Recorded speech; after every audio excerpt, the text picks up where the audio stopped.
Makanya ini sejalan dengan syair Dhammapada.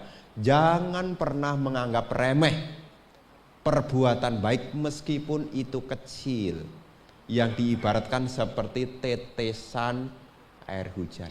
Semoga semua makhluk berbahagia, kecil ya enggak apa-apa. Kalau itu diulang-ulang, maka akan menjadi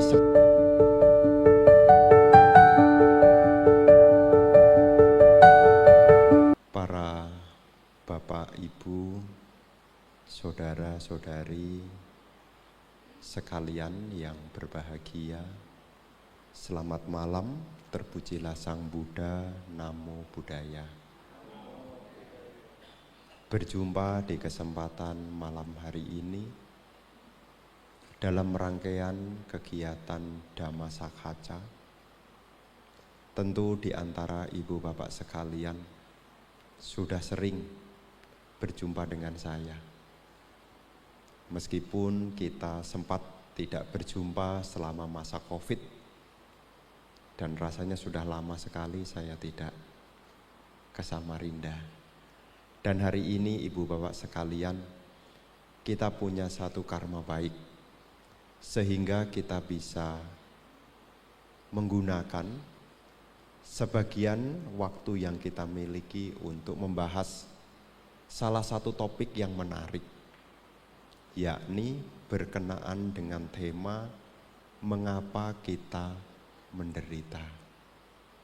Bukan berarti yang hadir saat ini sedang menderita, tetapi ini adalah sesuatu hal yang perlu kita bicarakan, karena cepat atau lambat, mengalami atau tidak mengalami, sesuatu hal ini pasti akan terjadi, yakni penderitaan. Sesuatu hal yang mungkin belum terjadi, atau mungkin sekarang sedang terjadi, ini adalah sesuatu hal yang memang patut untuk kita bicarakan, supaya kita punya pemahaman-pemahaman yang benar. Karena di berbagai tempat tentu sudah dibahas, khususnya di kalangan agamawan, berkenaan dengan pertanyaan mengapa kita menderita. Nanti di tempat-tempat yang lain juga akan muncul tema yang sama, mengapa kita menderita. Secara Buddhis, jawabannya sebetulnya simpel. Mengapa kita menderita? Jawabannya adalah karena dilahirkan. Selesai. Kita tidak akan lagi menderita kalau tidak ada kelahiran. Betul kan ya? Kalau tidak ada kelahiran, bagaimana mungkin ada penderitaan? Itulah yang disampaikan oleh Guru Agung Sang Buddha di dalam salah satu kitab yang ada di dalam Udana 8, berkenaan dengan Nibbana. Di situ Guru Agung Buddha menyampaikan ada sesuatu hal yang tidak dilahirkan, tidak berbentuk, tidak dibuat, dan juga tidak berkondisi. Ajatang, abutang, akatang, dan asangkatang. Ada sesuatu hal yang tidak dilahirkan. Ada sesuatu hal yang tidak berbentuk, abutang, tidak ada bentuknya. Akatang, tidak dibuat. Asangkatang, tidak berkondisi. Kalau tidak ada tentang tidak dilahirkan, tidak berbentuk, tidak dibuat, dan juga tidak berkondisi. Kalau hal ini tidak ada, maka penderitaan tidak bisa diakhiri. Tetapi karena ada sesuatu hal yang tidak dilahirkan, yang tidak berbentuk, ajatang, abutang, akatang, dan juga asangkatang yang tak berkondisi. Ini adalah mengacu pada nibbana. Makanya seseorang itu kalau sudah mencapai pencapaian nibbana, maka seseorang itu tidak lagi mengalami penderitaan.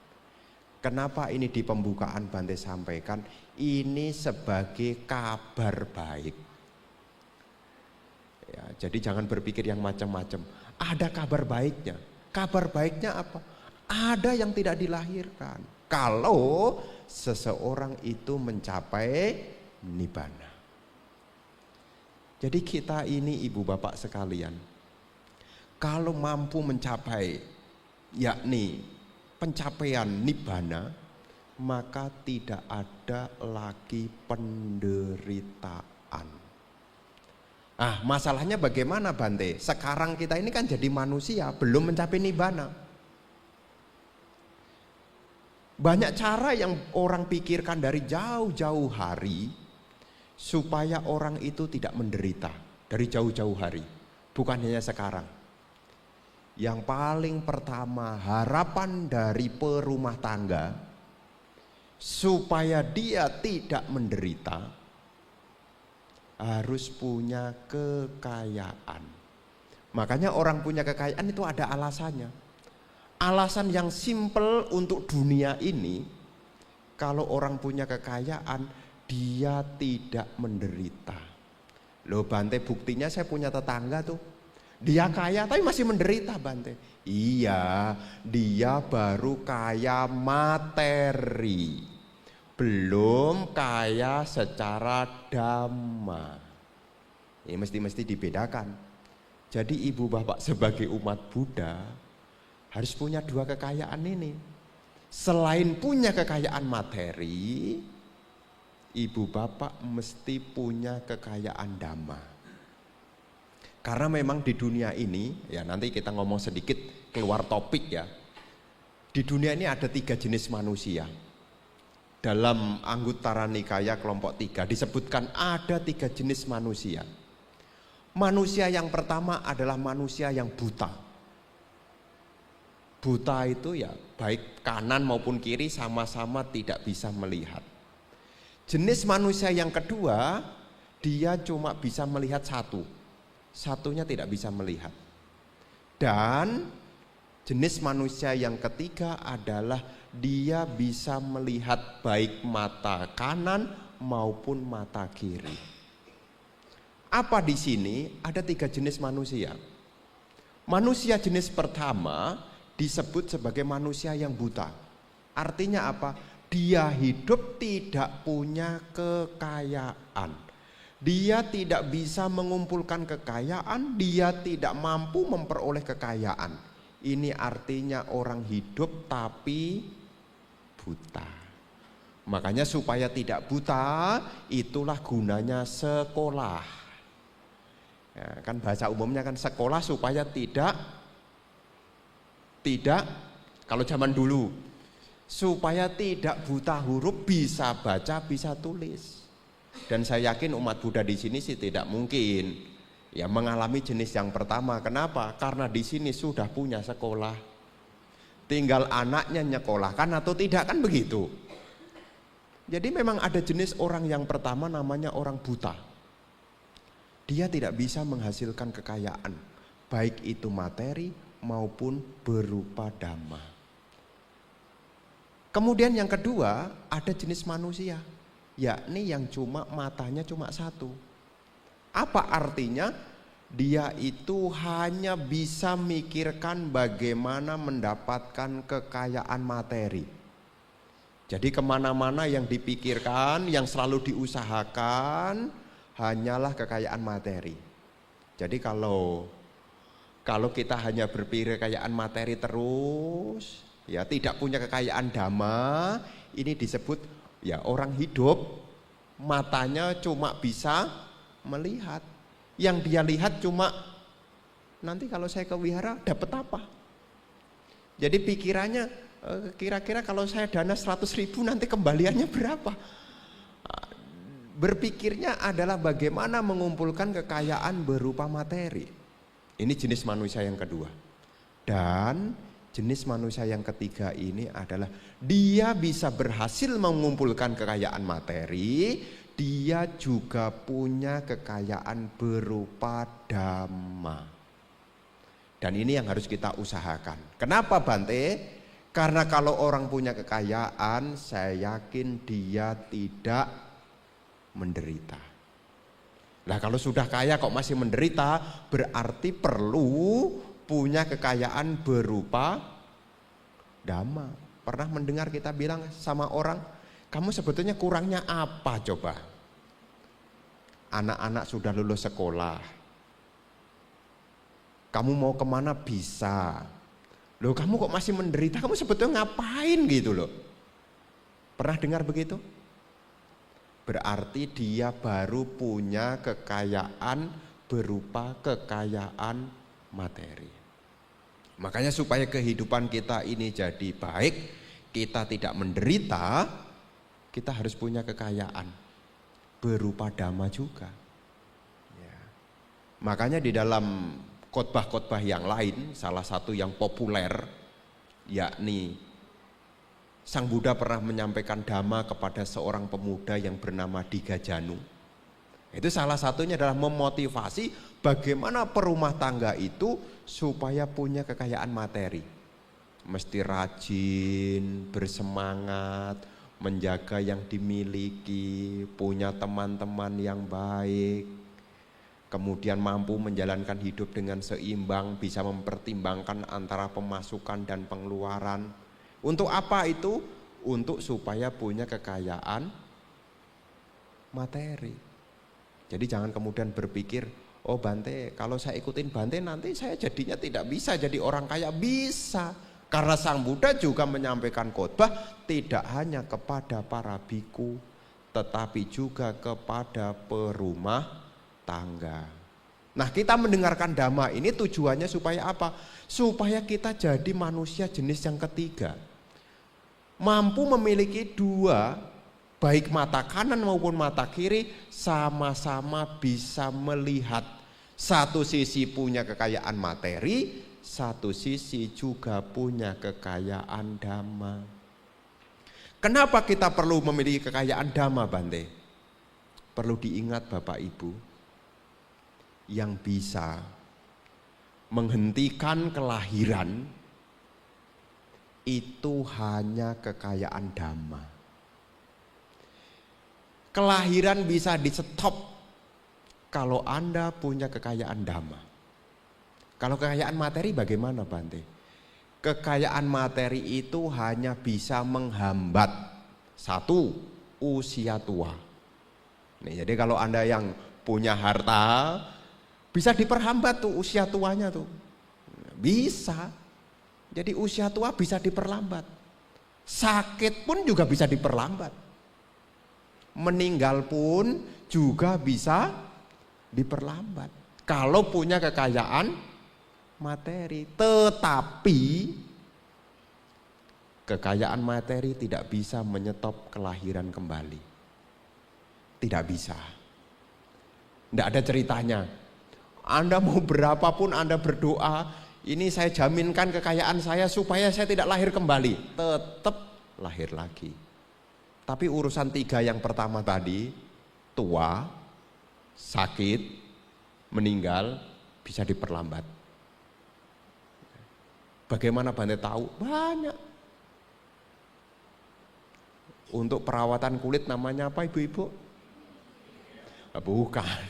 Apa? Ya ada namanya ahli kulit, ya itu untuk memperlambat. Ya, Anda punya duit, Anda diperlambat. Usia tua diperlambat.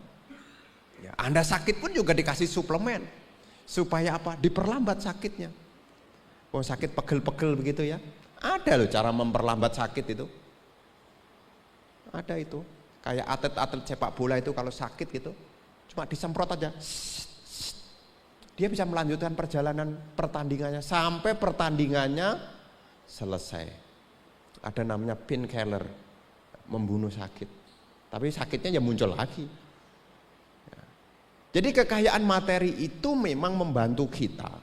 Tetapi hanya kekayaan dhamma yang bisa dipakai untuk menyetop kelahiran. Kalau kelahiran itu bisa di-stop, maka penderitaan selesai. Nah, kembali ke tema, mengapa kita menderita? Apa yang menjadi biang dari penderitaan itu? Perlu ibu bapak ketahui, kita ini masih diliputi oleh 3 hal yang membuat kita kembali untuk hidup. Sudah meninggal, hidup lagi. Ya. Ada 3 hal, yaitu api yang terus menyala. Yaitu api keserakahan, api kebencian, dan juga api ketidaktahuan. Loba dosa moha. Makanya loba dosa moha ini disebut sebagai akar dari kejahatan.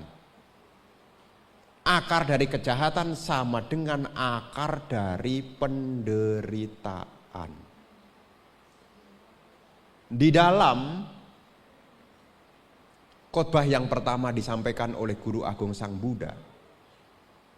Di situ Sang Buddha menyampaikan tentang apa? Salah satu yang beliau sampaikan, kebenaran Arya yang kedua. Kebenaran Arya tentang kemunculan penderitaan. Apa yang menjadi kemunculan penderitaan? Tidak lain adalah tanha. Tanha itu adalah pengalaman yang menyenangkan. Dan pengalaman yang menyenangkan inilah yang akan menjadi Sakaya Diti. Tahu enggak Sakaya Diti? Sakaya Diti itu pandangan tentang aku yang kekal. Jadi kalau ibu bapak, ya kenapa kita lahir lagi? Karena kita masih diliputi oleh tanha yang menjadikan kita memiliki sakaya diti. Makanya kalau orang sudah mencapai sotapana, berapa maksimal kelahirannya? 7 kali. 7 kali. Kenapa? Seorang sotapana itu salah satunya beliau melenyapkan, yakni pandangan keliru tentang diri. Jadi yang membuat kita menderita itu karena kita masih melekat pada pandangan tentang adanya, tentang ini milikku, ini aku, ini diriku. Jadi sebetulnya di situ sebetulnya. Ini aku, ini milikku, ini diriku. Dari mana munculnya keakuan itu, Bante? Dari yang disebut oleh tanha. Tanha itu akan menjadikan ini milikku. Kalau pengalaman menyenangkan, kira-kira kalau menyenangkan, lama-lama kalau itu menyenangkan jadinya apa? Mata lihat bentuk. Kalau bentuknya menyenangkan, Anda punya klaim apa? Ini milikku. Makanya kalau Anda pergi ke mall lihat barang bagus, Anda beli supaya itu jadi milikku. Mendengar ada lagu-lagu yang bagus kemudian di-download. Kenapa? Kok enggak dibiarin saja supaya ini menjadi milikku. Jadi setiap kali kita mengindrakan, ini perlu disadari ya. Ya kenapa? Karena namanya penderitaan itu ada unsur yakni sakaya diti, menganggap adanya ini milikku, ini aku, ini diriku. Nanti kalau ibu bapak nih, kalau rajin ya, kalau rajin baca suta, ada salah satu seorang perumah tangga yang bernama Bapak Nakula. Bapak Nakula itu bertemu dengan Sang Buddha, menceritakan tentang kondisinya. Oh Bante, saya ini sudah tua, sering sakit-sakitan. Sudilah Bante memberikan dhamma kepada saya supaya saya tidak menderita seperti ini. Satu kalimat Sang Buddha berikan. Tubuh boleh sakit, pikiran jangan sampai sakit. Tubuh boleh sakit, tapi pikiran jangan sampai sakit.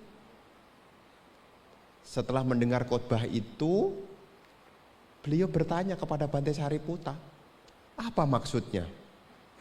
Jasmani boleh sakit, tapi pikiran jangan sampai sakit. Yang dimaksud pikiran jangan sampai sakit adalah pikiran yang mengklaim tentang ini adalah milikku, ini aku, ini diriku. Ini pikiran yang sakit. Ya, jadi kalau ibu bapak merenungkan dhamma, ya, kenapa seseorang menderita? Pasti ada unsurnya di situ. Ini milikku.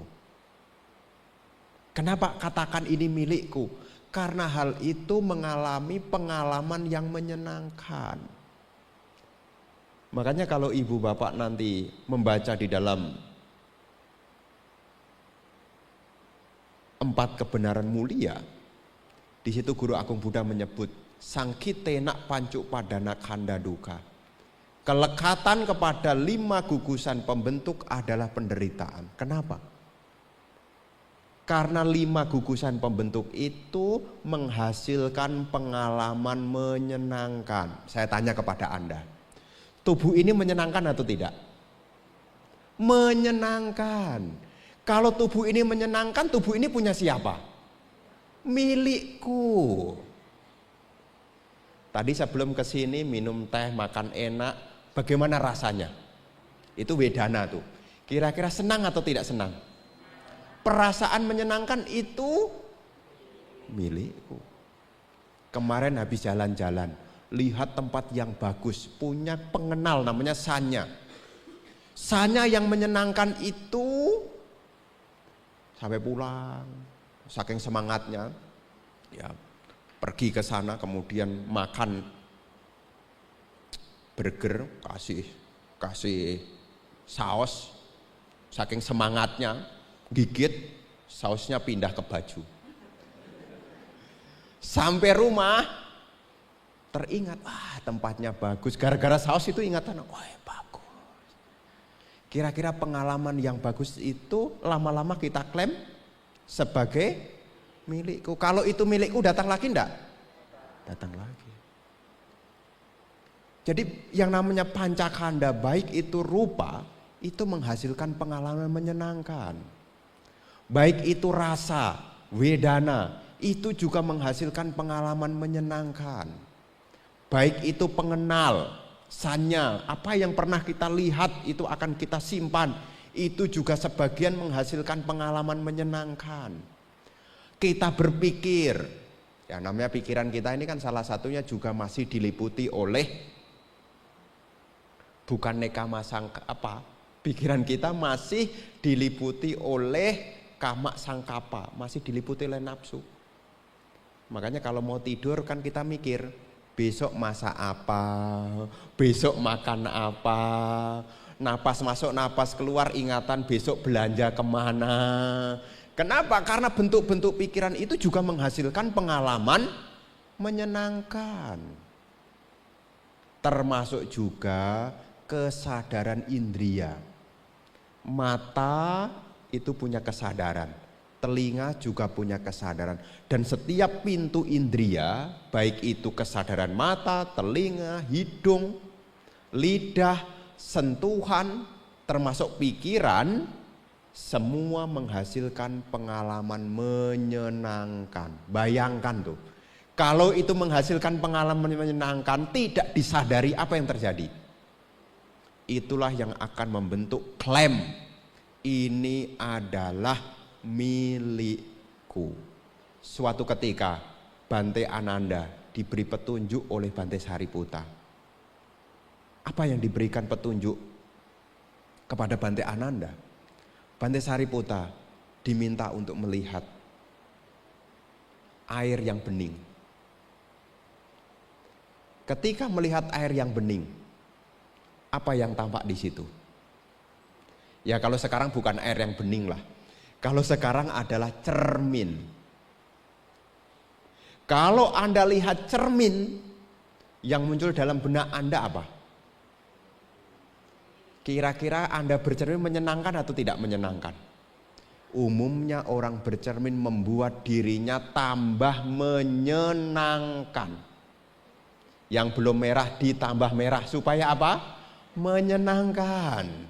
Yang kurang tebal ditebelin sedikit supaya apa?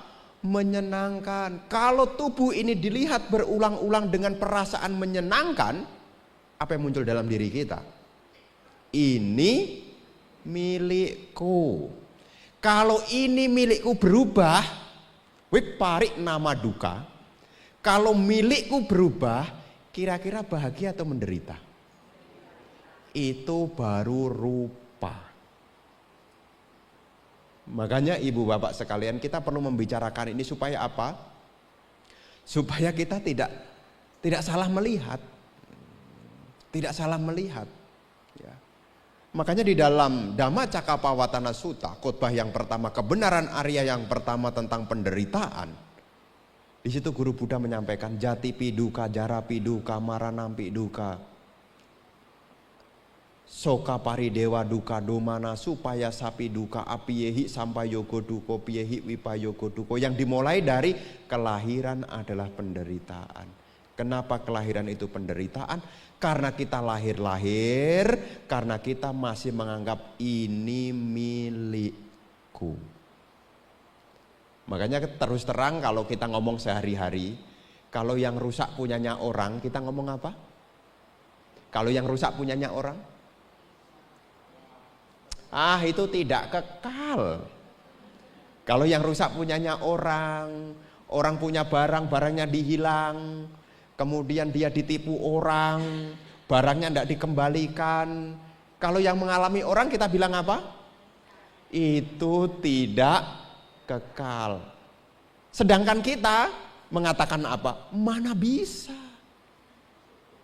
Ini kan hasil kerja payahku. Enak aja dia ngambil, karena ini adalah milikku. Jadi yang membuat kita menderita itu dari mana? Sebetulnya munculnya itu dari benih berupa tanha, pengalaman menyenangkan. Makanya sebagai perumah tangga ibu bapak sekalian, kita hidup ini memang sangat putu jana sekali. Berpikir itu nomor 2. Nomor 1 adalah yang penting. Berpikir nomor 2. Nomor 1 adalah yang penting senang. Sudah tahu dikasih tahu. Itu enggak baik. Enggak apa-apa lah, ini lebih menyenangkan kok. Kamu kan sudah dikasih tahu, ini berbahaya. Enggak lah, ini kan menyenangkan. Tapi ini nanti akan ada resikonya. Alah, resiko pikir belakang ah. Yang penting senang. Kenapa kita mengatakan senang? Karena kita sudah punya klaim ini milikku. Ditambah menderita lagi. Sudah menjadi ini milikku, ditambah lagi ini aku. Kenapa ada klaim ini aku? Karena kita masih punya mana, kesombongan. Kesombongan itu mengukur, mana itu pengukuran. Makanya orang sombong itu ngukur. Dia sudah punya berapa, saya punya berapa. Dia lebih atau kurang. Makanya orang sombong itu pakai ngukur. Makanya kalau kebanyakan ngukur, nanti Anda jadi sombong juga. Ya, aku menderita itu juga sombong juga loh ibu bapak. Dia lebih bahagia sedangkan aku menderita, itu juga sombong. Kenapa? Karena dia sudah mulai ngukur. Dia lebih bahagia sedangkan saya menderita. Jadi yang membuat kita menderita itu yang kedua di situ disampaikan. Klaim tentang pandangan aku. Dan yang ketiga, yang disebut dengan diriku. Karena kita belum memahami sebetulnya manusia ini apa sih. Pengalaman menyenangkan itu lahirnya dari mana coba? Pengalaman menyenangkan itu munculnya dari pasa. Pasa itu kontak. Kenapa bisa kontak? Karena ada indria, ada objek indria, ada kesadaran indria. Mata lihat bentuk, ada kesadaran penglihatan, timbullah kontak melihat. Kalau sudah terjadi kontak melihat, apa yang terjadi? Perasaan. Ya kayak begini, Anda duduk lama ini. Duduk lama begini, ini kontak juga loh. Ada tubuh, ada matras, ada kesadaran tubuh. Duduk lama, apa yang dirasakan?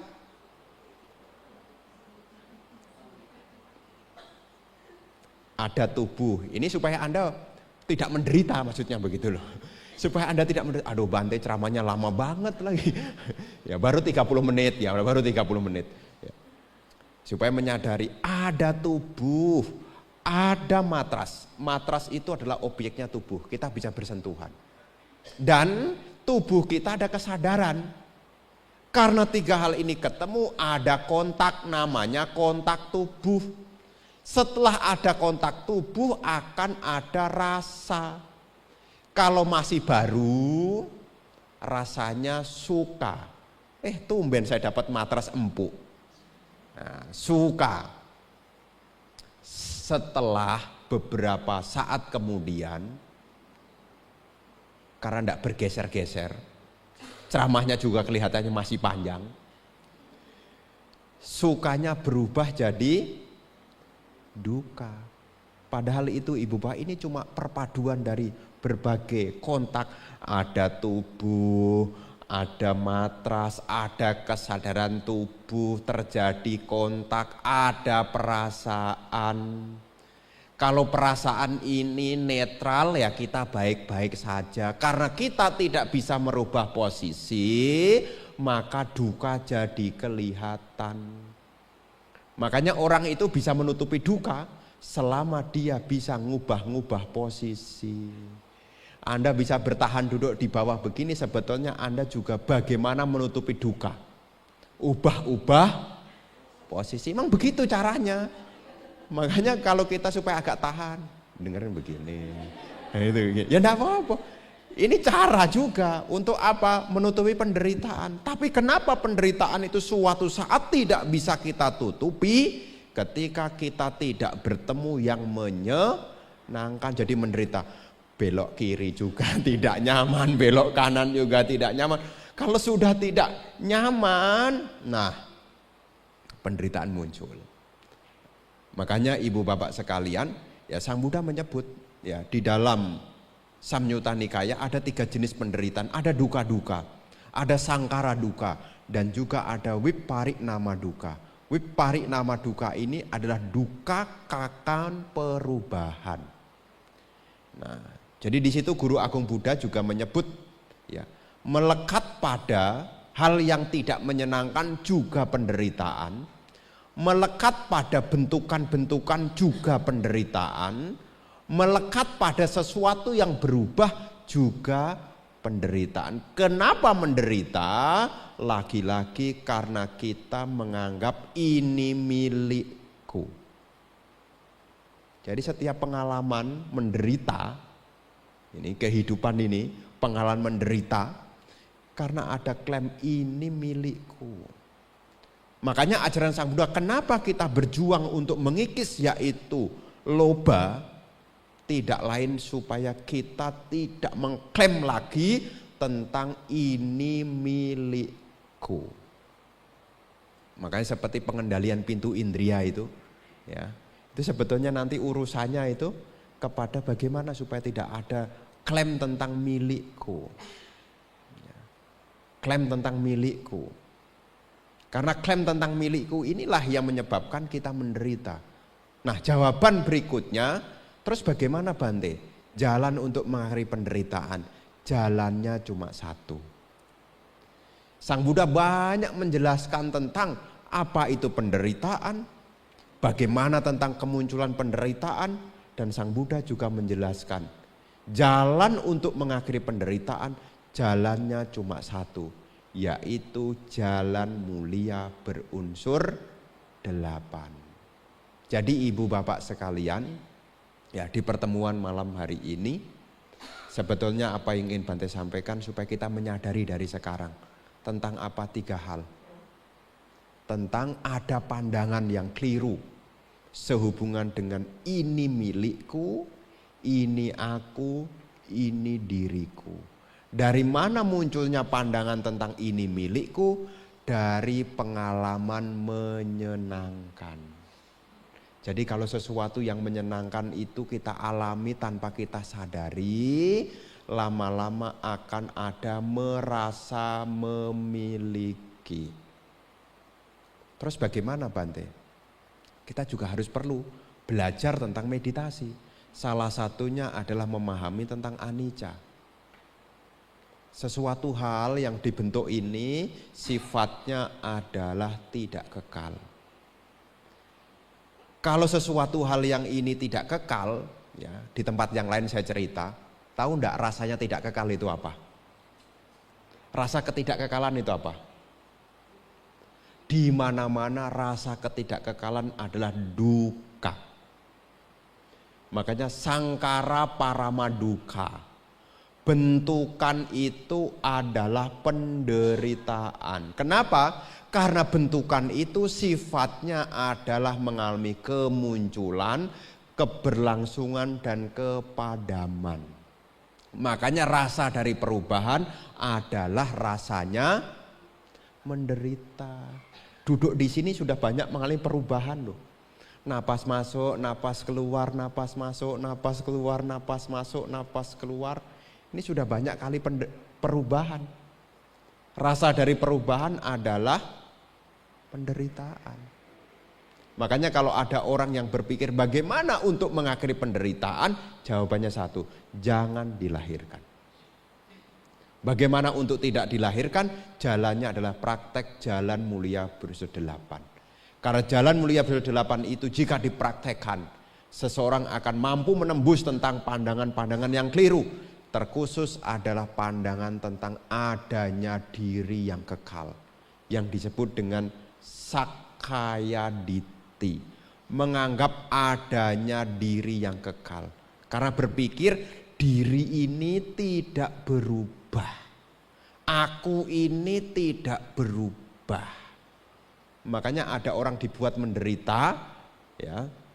Demi apa? Mempertahankan sesuatu yang menyenangkan. Coba Anda renungkan baik-baik. Kalau Anda mempertahankan sesuatu yang menyenangkan, bagaimanapun caranya, endingnya Anda tetap menderita. Salah satunya ngeluh. Anda punya rumah. Rumah menyenangkan atau tidak menyenangkan? Menyenangkan. Bagaimana membentuk rumah Anda supaya menyenangkan? Dicat.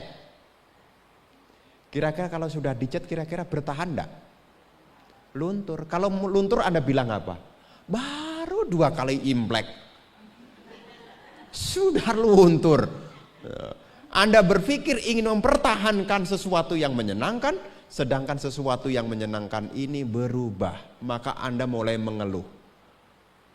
Kayaknya salah merek. Tapi kata sales ini merek yang paling bagus. Apa karena makin hari cuaca makin panas ya? Nah, mulai itu cari itu. Nah, jadi yang membuat menderita itu bukan karena catnya yang berubah. Yang membuat menderita adalah usaha ingin mempertahankan, melihat yang indah selamanya. Jadi dari situ munculnya.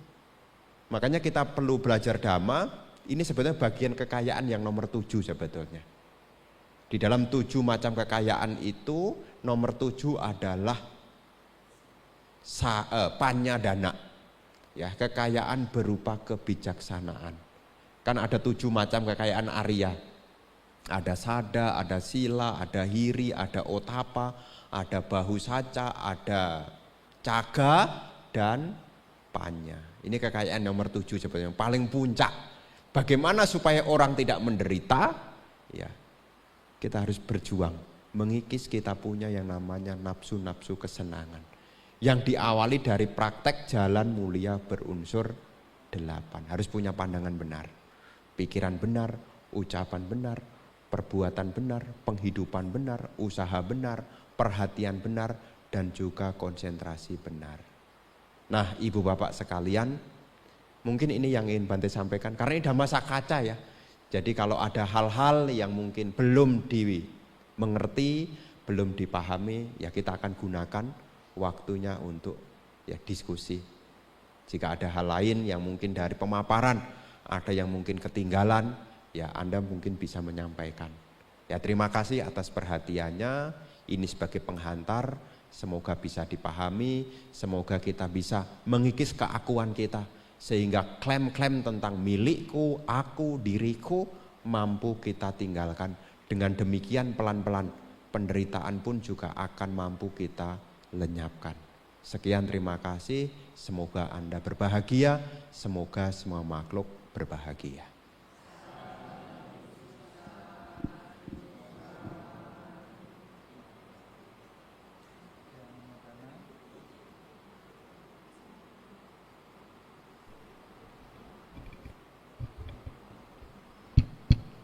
Ya, numodana kepada Bante atas penjelasan yang tadi diberikan.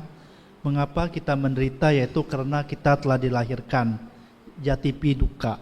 Bagaimana cara kita untuk mengatasi derita, yaitu dengan cara mempraktikkan jalan mulia berunsur 8, yaitu juga merupakan salah satu dari harta kekayaan Arya, Sata Arya Dana, yaitu merupakan kekayaannya ketujuh, yaitu Panyadana. Dengan mempraktikkan jalan mulia unsur 8, kita akan berusaha menggigis pandangan-pandangan keliru, terutama Sakayaditi mengenai ini aku, ini milikku, ini diriku. Dengan mengatasi pandangan-pandangan keliru, kita akan dapat mencapai kebahagiaan dan kebahagiaan tertinggi, yaitu Nibbana.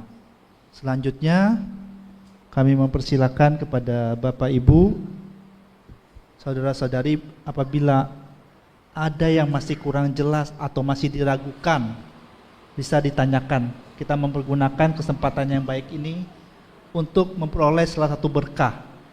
Kalena Dhamma Sakaca eta manggala mutamanti. Berdiskusi Dhamma pada waktu yang sesuai adalah berkah utama. Mari kita manfaatkan kesempatan yang baik ini untuk mendapatkan berkah-berkah tersebut. Ya, kami persilakan. Ya, Ramani Sulastri.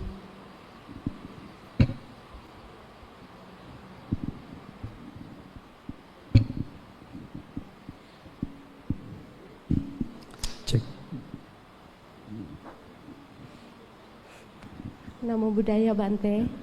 Perkenalkan, saya Sulastri Bante, berasal dari Jepara juga, Keling. Mohon maaf Bante, lagi sakit. Mengenai tentang Dhamma Sakaca yang disampaikan oleh Bante pada hari ini sangat luar biasa. Tentang sakit ya Bante ya. Saya sebenarnya ini kan beberapa hari ini sakit. Sampai pada titik yang napas itu susah gitu loh Bante.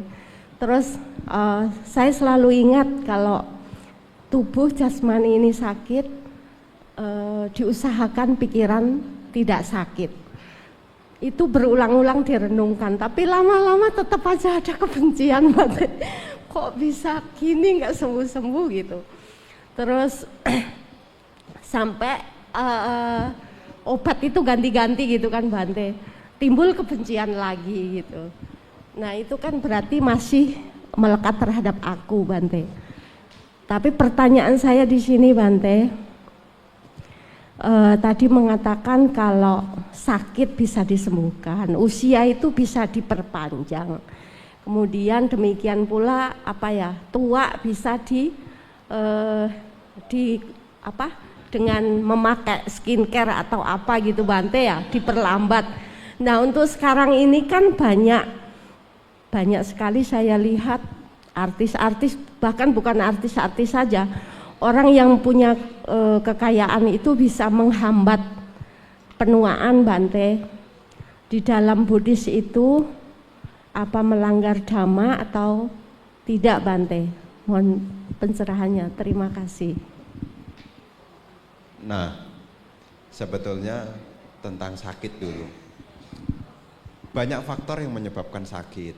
Ya, salah satu dari 4 hal ini juga berperan. Yang namanya rupa ini tubuh. Tubuh itu terbangun oleh 4 hal. Jadi kalau tubuh kita sakit, satu, bisa karena pengaruh C, pikiran kita, cita. Mungkin kita bisa sakit tubuh juga karena kita banyak mikir, itu satu. U, bisa karena cuaca, utu. Ya, jadi kita bisa sakit karena ada perubahan cuaca, panas, dingin. Nah ini cuaca, utu. K, karma buruk kita sedang berbuah. Ya, Bante kan saya tidak banyak mikir, cuacanya juga baik, di rumah juga ada AC, tapi kan kita tidak tahu karma buruk berbuah. Dan yang keempat ahara, salah makan. Jadi tubuh ini bisa sakit ya karena 4. Kalau disingkat cuka, C cita, U utu, K karma, A ahara. Jadi kalau tubuh kita kok sakit bisa jadi karena pikiran. Oh saya udah latihan baca parita Bante supaya tenang. Setelah saya baca parita tenang saya sembuh. Oh berarti sakitnya itu sakit pikiran. Kemudian oh Bante setelah suasana makin hari ini banyak cerahnya, ini kok jadi seger ya Bante, tidak pilek-pilek. Ah ini utuh cuaca. Nah, kalau K ini karma, ini kita tidak tahu kapan berbuah. Karena kita tidak tahu perbuatan pelanggaran sila pertama, kita tidak tahu berapa banyak, kita tidak tahu. Karena sakit itu kaitannya dengan pelanggaran sila pertama. Ya. Kemudian makan. Ya ini juga mempengaruhi. Ini urusan sakit supaya kita tahu kenapa ya tubuh ini sakit. Nah supaya tahu. Nah, salah satu hal yang perlu dilatih ya untuk perumah tangga, kalaupun sakit minimal pikirannya dilatih tenang. Ya, dilatih tenang. Ya, apakah meditasi, apakah baca parita, ya dilatih. Nah, kemudian yang pertanyaan berikutnya tentang apakah melanggar sila, ataukah apakah tadi apa? Apakah melanggar gitu ya? Sebetulnya bersolek itu tidak melanggar kalau tidak menjalankan atas sila. Ya kan? Kan atas sila itu kan ada tuh malaganda, wilepana, darana, mandana, wibusanatana. Ya, kalau sedang menjalankan uposata sila, ya sebisa mungkin hari itu ya jangan pergi ke tempat ya apa tadi? Ya perawatan itu, gitu. Ya, kalau hari-hari biasa perumah tangga ya lumrah. Kalau melakukan perawatan ya lumrah, tetapi mesti sambil dimengerti tentang pandangan ya ini bukan milikku.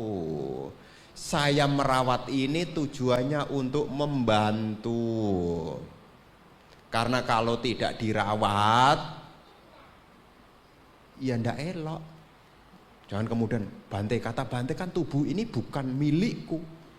Seminggu ndak mandi gitu ya. Seminggu ndak mandi, rambut dibiarkan terurai. Ya, kemudian mengklaim kata Bante kan tubuh ini bukan milikku, ya saya biarkan sealami mungkin. Ya itu namanya tidak bijak. Kenapa? Ya sebagai manusia kita juga punya kebijaksanaan namanya atanyo, tahu diri juga. Ya, tahu diri. Ya bukan berarti kemudian ini bukan milikku. Kemudian punya baju.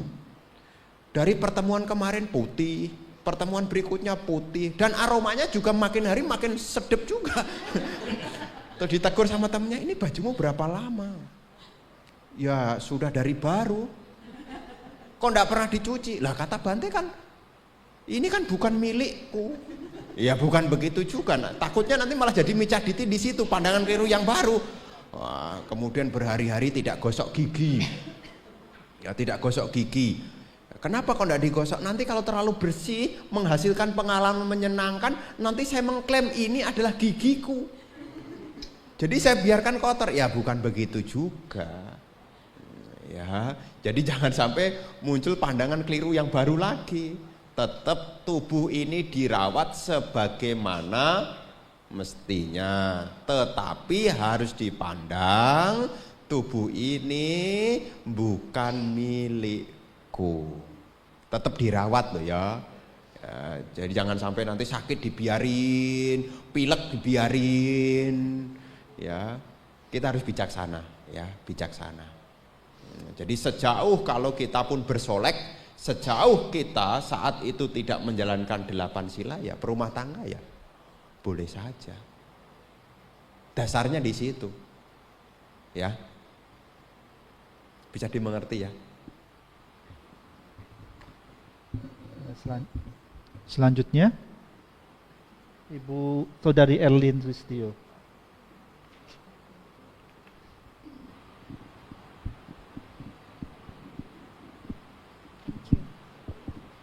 Selamat malam Bante, perkenalkan saya Erlin. Saya ingin menanyakan Bante menjelaskan tentang 3 api penderitaan, di mana ada api keserakahan, kebencian, dan kebodohan. Yang saya agak sedikit saya mention ini adalah api kebencian Bante.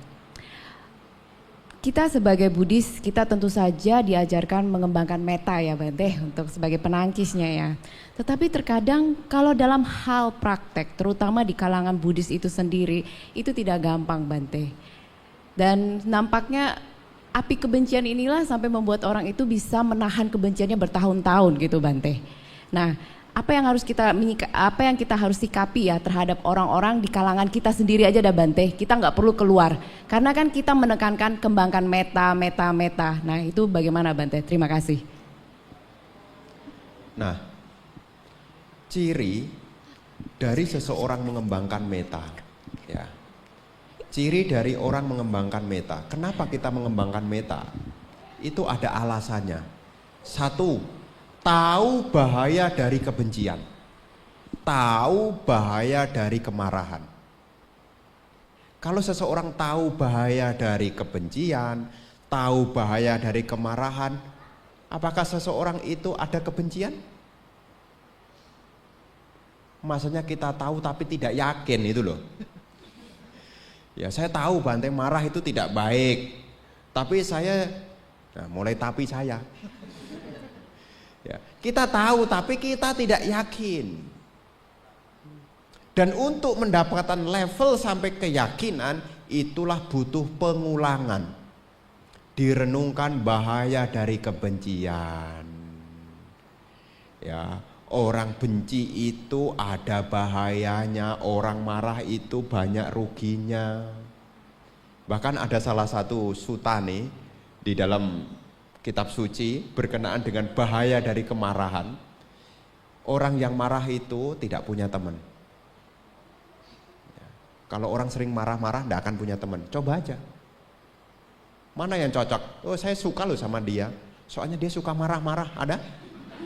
Oh dia itu best friend Bante sama saya. Soalnya saya suka dia. Kenapa? Dia itu suka marah-marah. Tidak ada. Yang ada orang marah-marah akan dijauhi. Tidak usah jauh-jauh, di rumah. Kalau ada suami istri di rumah ada anak. Suami mungkin sedang marah. Anak berani keluar? Dengar orang tuanya marah, mending di kamar aja. Jadi orang marah itu 1, dia tidak punya teman. 2, kalau orang marah-marah tidurnya tidak nyenyak. 3, kalau orang marah itu wajahnya tidak enak dipandang. Berikutnya disampaikan yang lebih parah lagi, kalau orang menyimpan kemarahan dan kebencian, ketika hancurnya tubuh jasmani, lahir kembali di alam neraka. Ini perlu direnungkan tentang bahaya kebencian. Supaya apa? Bukan menjadi tahu tapi jadi yakin. Karena sesuatu yang diulang-ulang itu akan jadi keyakinan. Makanya kadang-kadang kita nih lebih suka mengulang-ulang yang baik atau yang buruk. Pokoknya saya tidak bisa maafin dia. Sampai kapanpun saya tidak bisa maafin dia. Anda tahu, tapi kenapa Anda sulit melepaskannya? Sudah jadi keyakinan Anda tidak bisa. Kemana-mana nama orang itu Anda bawa. Aku tidak suka. Makan ingat namanya, mandi ingat namanya, ke pasar ingat namanya. ngomong dengan temennya, nyambung lagi namanya. Karena diulang-ulang, masuklah ke dalam sistem belief, keyakinan. Sedangkan ceramah Bante cuma 30 menit di wihara, seminggu cuma sekali. Anda tahu bahaya tentang kemarahan? Iya, benar. Karena tidak diulang-ulang, jadi tidak menjadi keyakinan. Hanya jadi pengetahuan. Itulah ada tradisi, yaitu pengulangan. Makanya tradisi baca parita, suta termasuk itu dari tradisi dulu, cara pendidikan dulu, ya. Itu caranya adalah dari pengulangan. Kenapa? Karena kalau itu diulang-ulang, maka akan menjadi keyakinan. Kalau keyakinan itu sistemnya sudah jadi otomatis. Otomatis itu tidak usah pakai mikir, langsung. Mau marah, tidak boleh. Langsung otomatis. Kenapa? Sering diulang-ulang. Marah itu memalukan, marah itu memalukan, marah itu memalukan, marah itu memalukan. Mau marah, bikin malu aja. Langsung otomatis, ya. Tapi beda lagi kalau Anda punya pengertian begini. Marah itu akan berwibawa, marah itu akan berwibawa, semakin marah semakin berwibawa. Orang akan segan dengan saya kalau saya marah, maka dikit disenggol, bacok. Itu juga dari mana? Pengulangan. Maka kenapa tadi ditanyakan, kenapa meta tidak berkembang?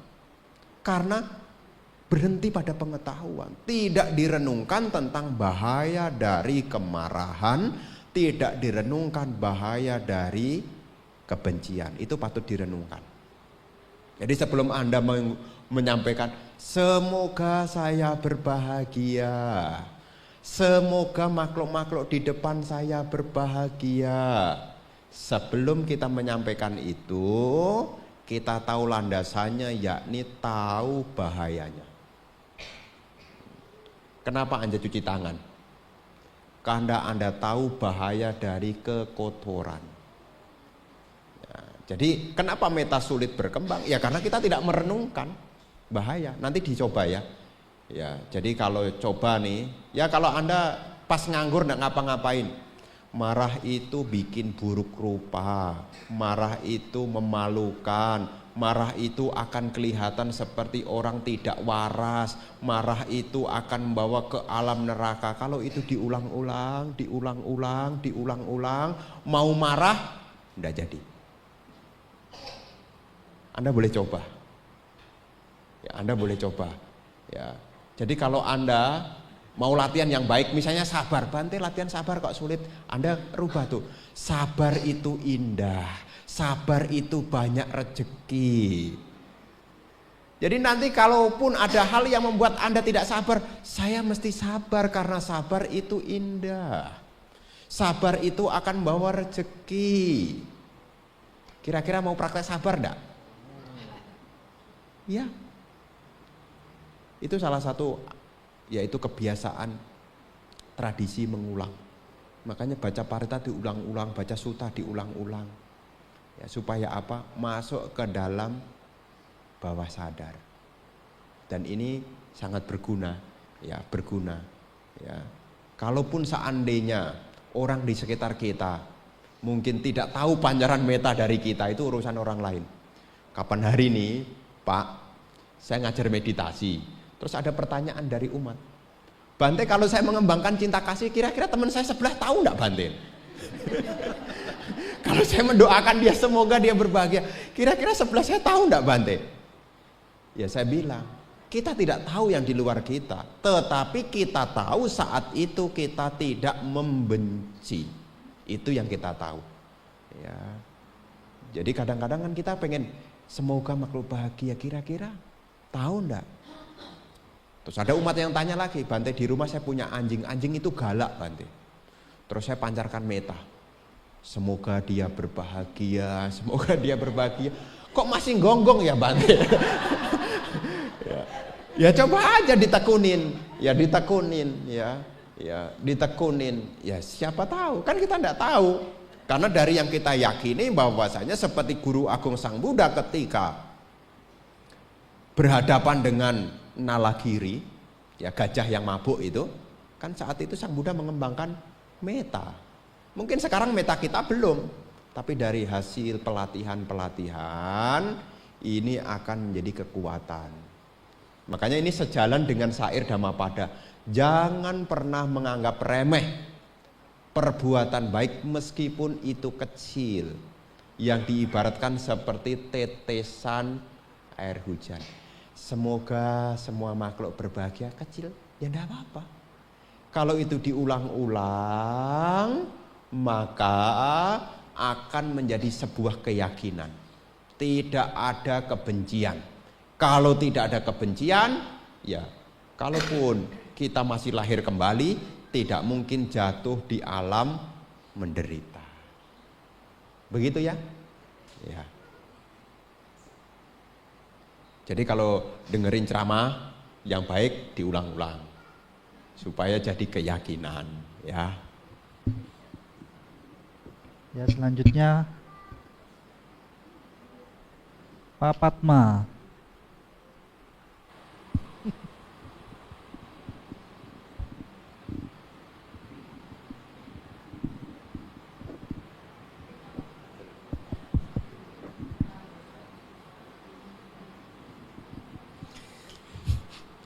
Foto dulu Bante.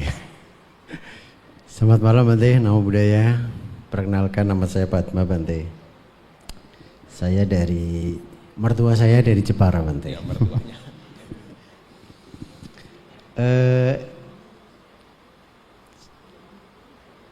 Dari 10 belenggu Dasa Samyojana Bante.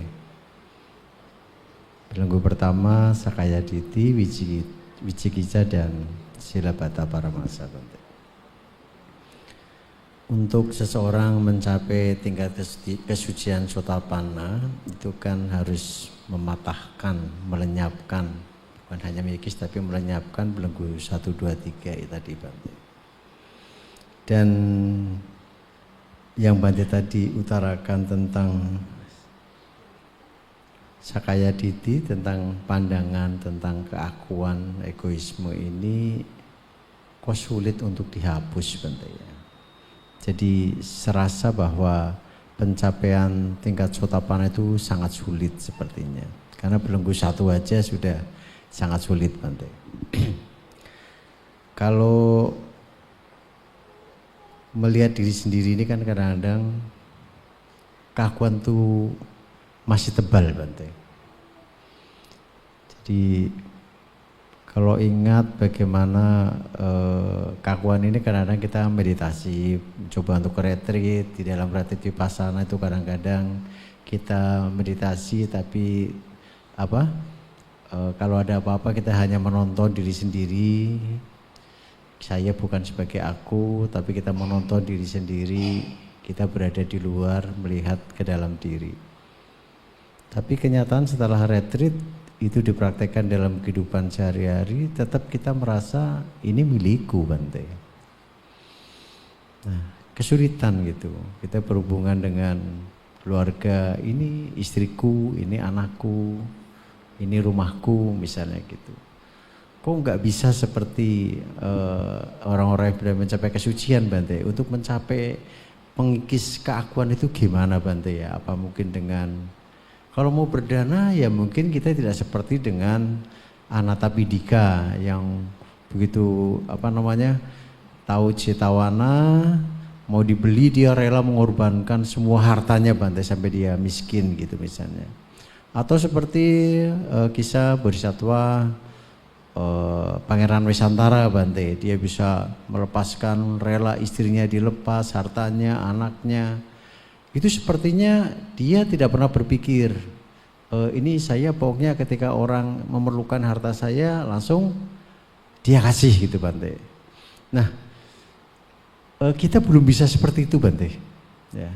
Bagaimana ya Bante supaya keakuan ini bisa terkikis gitu Bante. Terima kasih Bante. Ya, sehubungan dengan Sakaya Diti, pandangan tentang diri yang kekal, ini sebetulnya kalau dipecah isinya ada 20. Menganggap Ya. 20 itu berasal dari 5 kali 4. Ya. Apa itu? Tadi seperti disampaikan, kok sulit Bante? Iya, karena kita harus menyelesaikan 20 pekerjaan. Pekerjaan yang pertama adalah kita ini punya pandangan bahwasanya tubuh adalah diri. Diri adalah tubuh. Tubuh ada di dalam diri, diri ada dalam tubuh. Ini makanya prakteknya adalah Vipassana. Ini yang rupa, itu baru 4. Yang berikutnya perasaan. Perasaan adalah diri, diri adalah perasaan. Perasaan ada di dalam diri, diri ada dalam perasaan. Makanya kalau apa-apa dengan perasaan kita bergejolak. Kenapa? Karena kita punya anggapan perasaan adalah diri. Diri adalah perasaan. Perasaan ada di dalam diri. Diri ada di dalam perasaan. Udah berapa? 8. Sanya juga sama, kita punya pandangan yang sama juga. Ya. Pengenalan adalah diri, diri adalah pengenalan. Pengenalan ada dalam diri, diri ada dalam pengenalan. Jadi berapa? 12. Ya. Bentukan-bentukan pikiran adalah diri, diri adalah bentukan-bentukan pikiran. Bentukan-bentukan pikiran ada di dalam diri, diri ada di dalam bentukan-bentukan pikiran. Jadi berapa? 16. 4 sisanya, kesadaran adalah diri, diri adalah kesadaran. Kesadaran ada dalam diri, diri ada dalam kesadaran. Nah, jadi 20 kan? Jadi Sakaya Diti pandangan salah tentang adanya diri itu ada 20. Terus bagaimana kita sebagai perumah tangga untuk menyelesaikannya? Nah, ada salah satu, kalau kita tidak mampu menggunakan pancakkhanda sebagai objek yang kita amati, kita bisa menggunakan salayatana. Salayatana itulah yang diamati. Pertanyaan yang pertama, salayatana ada berapa? 6. Ayatana itu landasan, ada 6 landasan. Bagaimana pandangan kita tentang 6 landasan ini? Pertanyaan pertama, mata kekal atau tidak kekal? Ini loh, kita punya mata nih, kekal atau tidak kekal? Tidak kekal. Dari mana Bante tahu kalau mata itu tidak kekal? Mata ini bisa minus. Kalau mata ini adalah kekal, mata ini tidak akan minus. Minusnya bisa bertambah atau berkurang? Bertambah. Kalau minusnya bertambah, kira-kira kekal atau tidak kekal? Tidak kekal. Ini mata tidak kekal. Objeknya mata apa? Bentuk. Apa yang kita lihat kekal atau tidak kekal? Tidak kekal. Tidak kekal. Apapun yang kita lihat tidak kekal. Makanya kadang-kadang kita kaget, loh, kamu kok makin hari makin berubah ya? Dari mana? Oh, dari bentuknya, kata dia. Oh, iya, karena bentuk juga tidak kekal. Nah, termasuk kesadaran. Kesadaran mata ini kekal atau tidak kekal? Tidak kekal. Kenapa? Saat Anda melihat, sesungguhnya indera Anda sisanya semua padam. Saat Anda mendengar, aslinya Anda tidak melihat. Makanya saat Anda fokus melihat, Anda tidak dengar. Sebaliknya, karena Anda fokus mendengar, saking fokus mendengar, ditanya, kamu lihat tak? Lihat siapa? Mata ini pun, kesadaran mata ini juga tidak kekal. Nah, dari situ sebetulnya kita belajar. Kalau mau mengikis tentang keakuan, ya, dari penggunaan objek yaitu salayatana. Itu dalam Vipassana, saat melihat, ya, supaya kita tidak melekat. mata tidak kekal, telinga juga sama. Telinga kekal atau tidak kekal?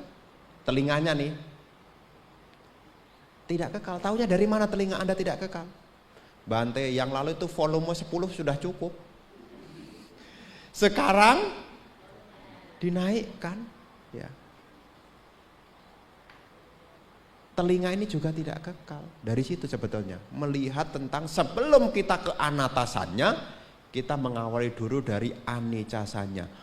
Melihat secara langsung, janati pasati, ya, janati itu mengetahui, pasati itu melihat, ya, mengetahui dan melihat langsung. Mata tidak kekal, rupa juga tidak kekal, kesadaran mata juga tidak kekal, telinga juga tidak kekal, suara pun, suara kekal atau tidak kekal? Tidak kekal. Orang marah juga tidak selamanya, orang muji juga tidak selamanya, suara juga tidak kekal, kesadaran telinga kita pun juga tidak kekal. Hidung kekal atau tidak kekal? Hidung kita juga tidak kekal. Buktinya apa? Pilek. Pilek ini tidak kekal juga. Ya, jadi kalau kenapa hidung ini kok begini? Ini juga hidung tidak kekal. Ini juga disampaikan kalau nanti ibu bapak membaca Anggutara Nikaya kelompok 10 berjudul Girimananda Sutta. Itu ada tentang perenungan tentang anicasanya. Merenungkan tentang tubuh-tubuh ini, bagian-bagian dari tubuh, pintu-pintu indria tubuh ini pada dasarnya adalah tidak kekal. Objek-objek dari tubuh ini juga tidak kekal. Kesadaran yang ada di tubuh kita ini pun juga tidak kekal.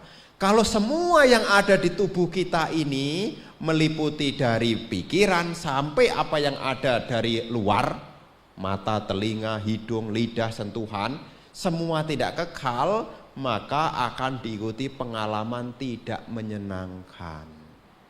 Nah, biasanya kalau sudah sampai tidak menyenangkan, orang pada lari. Ikut vipassana sebetulnya supaya menembus duka dulu. Ikut vipassana duduk, tubuh adalah tidak kekal. Sudah tahu tubuhnya nyut, nyut, nyut. Matras sudah tidak kekal. Ya, matras tadi menghasilkan pengalaman tidak menyenangkan. Awalnya menyenangkan. Matras itu menghasilkan pengalaman tidak menyenangkan kalau lama-lama. Nyut, kakinya nyut-nyut, matrasnya keras. Kesadarannya kuat di mana? Di tubuh. Napas masuk, napas keluar enggak kuat. Yang lebih kuat adalah nyut, nyut, nyut. Nah, padahal saat itu sebetulnya Anda mulai penembusan dhamma sebetulnya. Tapi karena kita punya parami yang masih belum sempurna, salah satunya adalah kanti parami yang belum sempurna, semangatnya juga masih belum sempurna, akhirnya ketika duduk bersih nyut, nyut, nyut, akhirnya apa? Akhirnya apa? Rubah posisi. Belum berdiri loh ya, rubah posisi. Ya, rubah posisi. Bayangin nih, apakah kita tidak bisa? Bisa, selama kita punya usaha, selama kita punya kesabaran kita bisa. Jangan pernah berkecil hati. Karena Sang Buddha katakan, kalau ini tidak bisa dicapai, maka Sang Buddha tidak mungkin mengajarkan. Karena ini bisa dicapai, maka Sang Buddha mengajarkan. Ya memang sesuatu yang berharga itu sulit. Makanya Arya Sangga itu juga permata kan. Sanggaratana itu kan permata. Kalau permata itu gampang dapatnya atau sulit? Permata. Saya pernah lihat permata itu sekali. Cuma dikasih lihat aja. Sekali. Dia cerita, Bante ini 23 krat.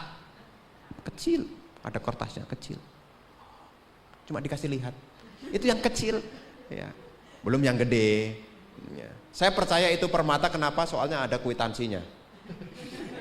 Karena permata kan bisa juga plastik.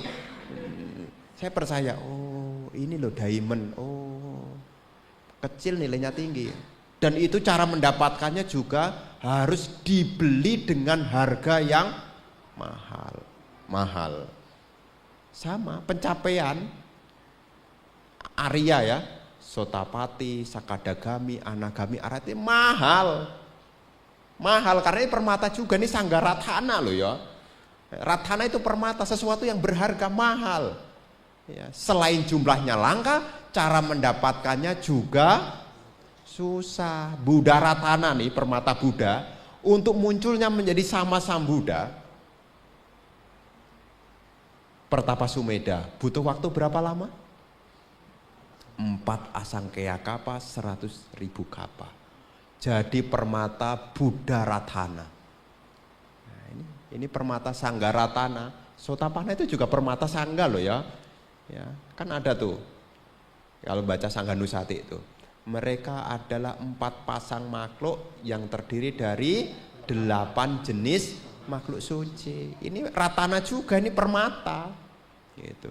Apakah kita bisa memperoleh permata itu? Bisa. Ya tadi, nanti ya, kalau Anda ke mall, kemudian lihat barang nih, supaya ya tidak terbawa oleh tanha, mata melihat bentuk.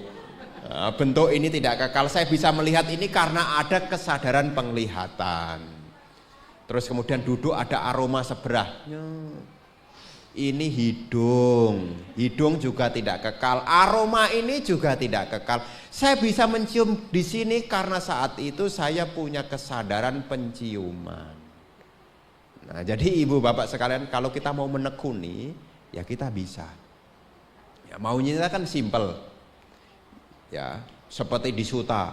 Setelah Sang Buddha menyampaikan khotbah itu, berapa orang mencapai Sotapanna.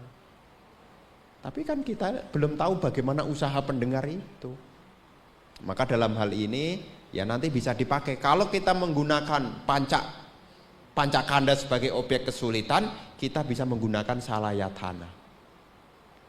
Nah, orang yang berpraktek di sana, hal yang harus dilatih nih, pancaniwarana harus dihindari dulu. Mengatasi 5 perintah batin. Itu nanti ada di bagian dari Satipatthana Sutta, yang bagian yang keempat, namanya Dhammanupasana. Dhammanupasana itu berbicara tentang 1 niwarana, 2 pancakanda, 3 salayatana, 4 7 faktor pencerahan, 5 4 keberadaan Arya. Jadi sebelum pada 4 keberadaan Arya, kita berlatih dulu menekan 5 perintah batin. Ya, ini usaha untuk memurnikan pikiran. Setelah itu barulah kita menggunakan area observasi, yaitu apakah pancakanda ataukah salayatana. Itu diamati.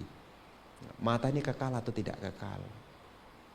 Ya, Anda lihat bentuk tubuh ini kekal atau tidak kekal. Nah, dari situ sebetulnya awalnya. Ya, dari anicasanya dulu. Nah, nanti bertahap. Ya semua proses ya. Bukan berarti hari ini kemudian saya ceramah kemudian Anda jadi Sotapanna ya. Maunya sih begitu ya. Ya, tapi kan semua pakai proses. Yang penting kita mendekatkan diri. Nah, perlu diketahui ya, ada 4 hal yang menunjang seseorang menjadi seorang Sotapanna. Ada 4 hal yang menunjang. Yang pertama, Sapurisa Sangsewa. Harus punya teman-teman yang baik. Teman-teman yang baik ini adalah teman-teman yang selalu mengingatkan tentang ketidakkekalan. Ini kalau mau jadi Sotapanna nih. Jadi harus punya teman yang selalu mengingatkan tentang ketidakkekalan. Sapurisa Sangsewa. Jadi kalau mau ngajak kemana-mana, nggak usah ke sana, itu cuma suara. Suara itu tidak kekal. Nah, betul memang begitu. Gitu. Mau diajak kepada kesenangan indriawi, teman yang baik itu mengentalkan tentang ketidakkekalan. Ayo ke sana, itu ada baru buka tuh. Alah, itu cuma rasa. Rasa itu tidak kekal. Nah, ini memang dikatakan begitu. Ini 4 hal yang akan menunjang seseorang menjadi pemasuk arus. Sapurisa Sangsewa, punya teman yang baik. Teman yang baik di sini adalah teman yang selalu mengingatkan tentang ketidakkekalan. Yang kedua, Saddhamma Sawanang. Saddhamma Sawanang itu berusaha untuk mendengarkan dhamma, suka untuk mendengarkan dhamma. Ini kalau mau jadi Sotapanna, ya, suka mendengarkan dhamma. Ketiga, yoniso manasikara. Setelah mendengar, berusaha untuk merenungkan. Apakah benar ini adalah sebab penderitaan? Apakah benar ini adalah penderitaan? Apakah benar ini jalan untuk mengakhiri penderitaan? Nah, dia punya pemahaman itu. Namanya yoniso manasikara. Dan yang keempat, dhammanu dhammapati-pati. Apa yang sudah didengar, apa yang sudah dipelajari, dipraktekkan. Ini 4 penunjang kalau ingin menjadi seorang Sotapanna. Tapi saya kemarin tahun lalu ngisi retret di Bali, ada cerita lucu. Bante, saya masih pengen lahir kembali, ketemu dengan anak, ketemu dengan suami saya, Bante, saya belum buru-buru, kata dia. Gimana Bante kalau saya masih belum buru-buru begitu? Ya itu hak Anda, saya bilang. Ya, minimal Anda dari sekarang sudah tahu gambarannya. Kalaupun suatu saat Anda menderita, Anda tahu jalannya untuk mengakhiri penderitaan. Kalaupun sekarang belum tertarik, tidak ada salahnya, saya bilang begitu. Ada loh umat yang tanya begitu. Gimana Bante kalau saya tidak tertarik untuk mencapai? Karena saya masih rindu pengen ketemu suami dan anak saya. Biasanya kan pertanyaan umat kan, bagaimana Bante cara cepat untuk mencapai Sotapanna gitu. Ya, jadi ibu bapak sekalian, ya itulah yang mungkin ingin saya sampaikan. Ya, 4 hal tadi yang terakhir tadi itu juga perlu mendekatkan diri. Sapurisa sang sewa, punya teman-teman yang baik. Sadama sawanang, suka mendengarkan dhamma. Yoniso manasikara, apa yang sudah didengar cobalah direnungkan supaya muncul kebijaksanaan. Dan yang keempat, dhammanu dhammapati-pati, apa yang sudah dipelajari ya dipraktekkan. Begitu ya.